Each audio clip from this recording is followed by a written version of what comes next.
Thank you for having me, Tavis. How are you? I'm doing well. How's the weather there? We aren't very far away from you, Beatrice. So is it raining there like it is right now here? It is quite similar, yes. Okay, cool. I don't feel bad that you have better weather than we do. See, you don't have to travel far to visit us, as neither do we. But let's start talking a little bit about your situation. Has being visually impaired something that you've dealt with all your life? Well, start losing my sight when I was about 12 years old, and I have retinitis pigmentosis. So it's a slow process, and right now I can tell the difference between night and day. Okay. So I imagine at first for someone with a disability, it would be a task to try to manage to get around your own comfort zone. Mm-hmm. When did you start getting the itch for travel and going outside your comfort zone? Well, I've always liked doing things, going to camp, especially since Sears used to have a camp here in Saginaw, Michigan. And I was going there and didn't know I was losing my sight, and people used to tease me because I was great for running into the trees. So then I just kind of like slowed down and wouldn't go anywhere. And I didn't get back into being interested in traveling until I got my first leader dog. Mm-hmm. And when I got Duke, it looked like things just opened up for me, and I just wanted to go. I was mostly in Chicago. I wanted to be a parent. I was a widow at the time, so I adopted a little girl, and I had to prove to DCFS that I would be able to take care of her, so they had me come to St. Louis to get her, and my dog and I traveled, and then the social worker brought her back, and then my little girl, she was 5 years old when I adopted her. I just started taking her places because I felt okay to travel with her with Duke. Was it just you and your leader dog, Duke, or did you have another support system as well?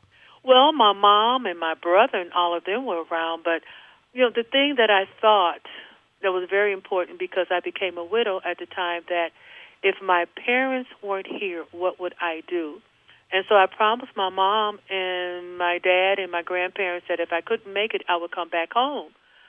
So I lied because I had some rough days out there, but I didn't want to go back home because I was figuring if they're not here, what am I going to do? So I had to just stay out here and just battle it like everyone else. How do you encourage people with disabilities to step outside their comfort zone and go traveling? Well, one thing, I do not tell them if I can do it, you can do it, because everyone's at a certain level mentally. And I ask her, what is the biggest fear? I had a lady that her husband and her in-laws kept her from, getting around. And she had brain damage. She had a stroke and what have you not. And when she came to my office, she never wrote an L. So she and I just got on the Lake Street L, and we just wrote the L back and forth, and she was so excited. So, see, traveling means different things to different people and different accomplishments. Mm-hmm. And so my thing is, what is it that you want to do? Why don't you think you can do this? People who are on dialysis, a lot of them don't want to take cruises because they don't know what to do. Well, now if you tell them in advance, you can have your dialysis treatment done on the ship. Right. Let's talk about that. So is there a market for this? Are parks, are hotels, are resorts, cruise ships taking care of people with disabilities and giving them opportunities for travel just like anyone else? Lisa Presley with Royal Caribbean is an absolute doll. She has wings and she has a halo over her head.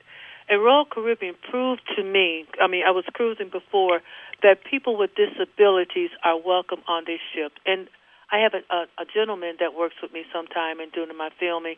He's a little person, and so he was able to demonstrate there with Royal Caribbean how you can cruise. And then Costa Cruises. So the cruise lines, they know ADA, but the thing about it is they are assisting you to get around. They want you to have a good time and come back. The Kimpton hotels, we interviewed them. They're pet friendly. So if you have a dog, even though we have ADA, everybody knows ADA, but you don't want to go someplace where someone is going to let you come because they have to. But you like going someplace where you are welcome. Well, tell us more how you experience travel. And I really emphasize experience. Tell us about how it is a state of mind for you. It's awesome. It is absolutely awesome. I can't wait, Tavis. I'm going this year in July to a lady that has a ranch for people with disabilities and non-disabled. And her daughter has CP. And I'm going there to Arizona to Stagecoach Ranch. And I'm going to do horseback riding. I haven't been on a horse since I was, about 17 years old. Wow. And so just anticipating that trip right there is exciting. When I went to Cozumel, Mexico, we did a filming there.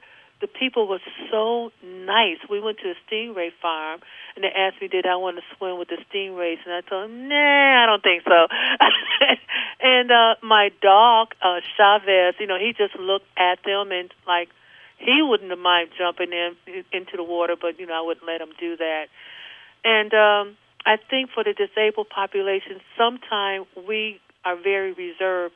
And I'm asking that you don't be reserved. Just get out there and talk with people. If you don't like something, you don't like it. It's okay to tell someone who's non-disabled. I really don't care for that.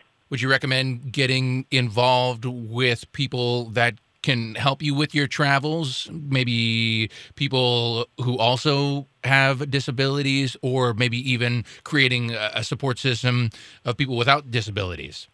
I think what's important is you should have a support system.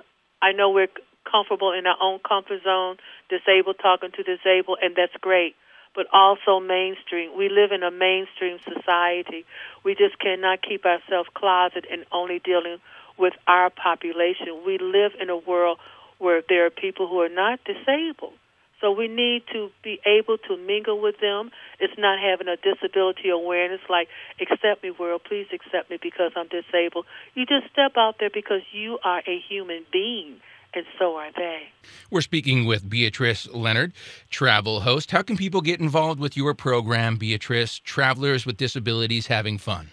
Well, you can go on my website and look at some of our podcasts that we've done with authors like Fern Michaels. Did you know that Diane Fluke, who writes the Hannah Swanson books, that she's blind? She's legally blind, and she's losing her eyesight. Really? We discussed that in an interview that we did with her.